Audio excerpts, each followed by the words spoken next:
ये 10 लक्षण भगवत प्राप्ति करने वाले उपासक के हृदय में जागृत हो जाते हैं। बहुत ध्यान से सुनना। ये 10 लक्षण जब प्रकट होने लगे तो जान लेना कि अब हमारा परम सौभाग्य उदय होने जा रहा है। बस हम भगवत साक्षात्कार के नजदीक हैं। जब तक इन 10 लक्षणों में कमी दिखाई दे तो संभालो इन 10 लक्षणों को अपने जीवन में पक्का। इन 10 का पूर्ण होना मतलब भगवत साक्षात्कार होना। सबसे पहला है धृति। किसी भी प्रकार का संकट, अपमान, विपरीतता, प्रतिकूलता, दुख आ जाए, पर जो हमने भगवत प्राप्ति का लक्ष्य लिया है, चाहे गृहस्थ हो या विरक्त हो, भगवत प्राप्ति का लक्ष्य लिया है, अब वो नहीं छूट सकता, चाहे कुछ भी हो जाए। पहला लक्षण स्वीकृति इसीलिए कहा है। कोई भी परिस्थिति, कोई भी विपरीतता, कोई भी अपमान हमारी स्वीकृति में अंतर नहीं डाल सकता। मृत्यु स्वीकार करना अच्छा है, पर स्वीकृति पे अंतर नहीं आना चाहिए। वही स्वीकृति भगवत प्राप्ति करा देगी। गोस्वामी जी बाद में सब बातें कह रहे, पहले कह रहे बिगड़ी जन्म मने की अब ही सुधरे आज। चाहे जितनी निंदा हो, अपमान हो, तिरस्कार हो, संकट आवे, विपत्ति आवे, परवाह नहीं, तो हर विपत्ति संपत्ति बन जाएगी। देख लेना, लिखा है कि जो धैर्यवान होकर परमार्थ में चलता है तो लौकिक और पारलौकिक सिद्धियां और सफलता उसके चरणों में आ जाती है। श्री राधा किंकरीणाम लुठति चरण यो रद्भुता सिद्ध कोटि, करोड़ों प्रकार के वैभव सिद्धियां उसके चरण दास्ता में आ जाती, हाथ जोड़े खड़ी रहती है जब सेवा की आज्ञा हो। दूसरी बात, दूसरा लक्षण है क्षमा। अपने साथ बुराई करने वाले को दंड देने दिलाने की पूरी शक्ति रहने पर भी उसको दंड देने या दिलाने की भावना मन में भी ना आए और उसके हर अपराध को सहकर यथोचित चेष्टा करे कि उसको सुख पहुंचे, उसे भगवत साक्षात्कार होता है, उसे क्षमा कहते हैं। करत जे अनुसहन निंदक तिनहु पे अनुग्रह। ना इस लोक में तुम्हें दंड मिलेगा और ना परलोक में दंड मिलेगा। मेरे अपमान, मेरे निरादर, मेरी निंदा, मेरे तिरस्कार का तुम्हें कहीं दंड ना मिले। तुम्हारी बुद्धि शुद्ध हो, स्वस्थ रहो और भगवान प्रसन्न हो। ये है परमार्थ के पथिक का हृदय। विचार करो, कितना भी अपमान, कितना भी क्लेश या निंदा करे, उसके लिए ना मन से अमंगल भाव हो, ना वचन से हो। देखो पूरी शक्ति है, पर ऐसे जैसे ऐसे महापुरुष हैं कि अगर वो संकल्प कर ले तो क्या ना हो जाए। इतना उनके पास भजन बल है, तप बल है। साधारण आदमी उनका अपमान करके पीट के चला जाता, वो बताते भी नहीं कि किसने पीटा है, कभी नहीं। वो कभी लौट कर भी नहीं देखते कि इसने ऐसा क्यों किया है। क्यों?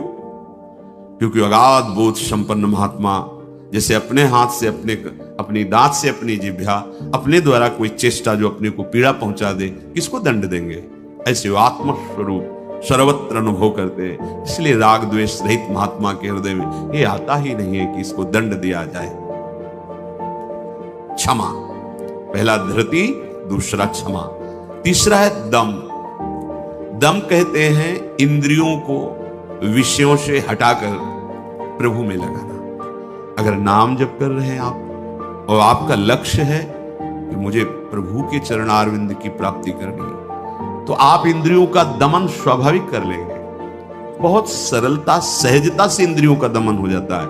हमारी स्वीकृति ठीक नहीं है, इसलिए जैसे एक दिन एकांतिक में चर्चा हुई थी, आप वैष्णव हैं, आप भगवत दासत्व के चिन्हों से युक्त हैं, आप भगवत प्राप्ति का मार्ग स्वीकार किए, चाहे गृहस्थ हो चाहे विरक्त। अब आपके सामने मांस परोसा जाए, आप खाएंगे? बिल्कुल ना, अंदर से ना बाहर से चेष्टा ही नहीं होगी। क्यों? क्योंकि आपकी स्वीकृति नहीं है। ठीक है, मदिरा ना अंदर से ना बाहर से स्फुरण ही नहीं होगा उसको पाने का। क्यों? आपके अंदर स्वीकृति नहीं। लेकिन बेविचार, मैथुन, गंदी बात, क्या आपकी ऐसी स्वीकृति है जैसे मदिरा और मांस के प्रति है तो उसी पंक्ति में, पर आपने इसके लिए स्वीकृति छोड़ दी, आपने इसकी गुंजाइश रख ली। अब आप गिर जाएंगे, आपकी इंद्रियां आपको गिरा देंगे, दूसरे की जरूरत नहीं, आपका मन ही आपको परेशान कर देगा, भ्रष्ट कर देगा। क्या आपकी ऐसी स्वीकृति है?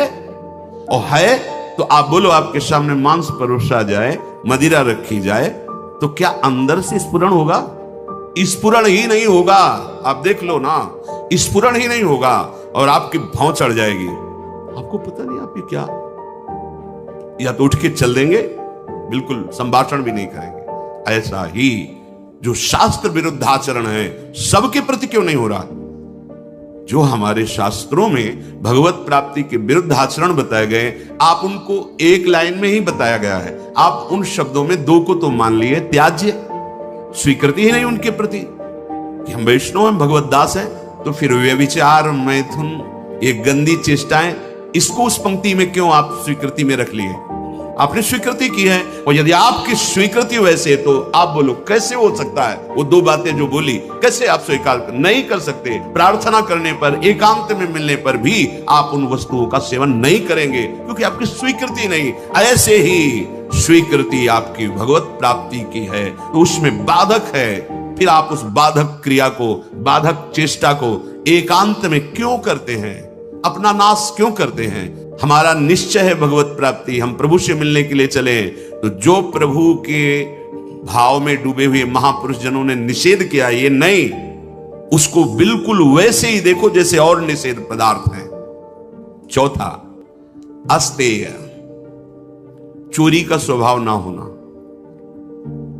मन से, वाणी से, शरीर से किसी भी प्रकार की चोरी ना करना।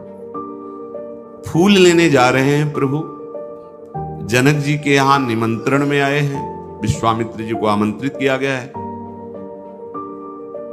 फूल केवल है, कोई और वस्तु नहीं है। और आप देख लीजिए उस प्रसंग में प्रभु मालियों से पूछते हैं, क्या मैं अपने गुरु सेवा के लिए कुछ पुष्प ले सकता हूं? स्वीकृति नहीं।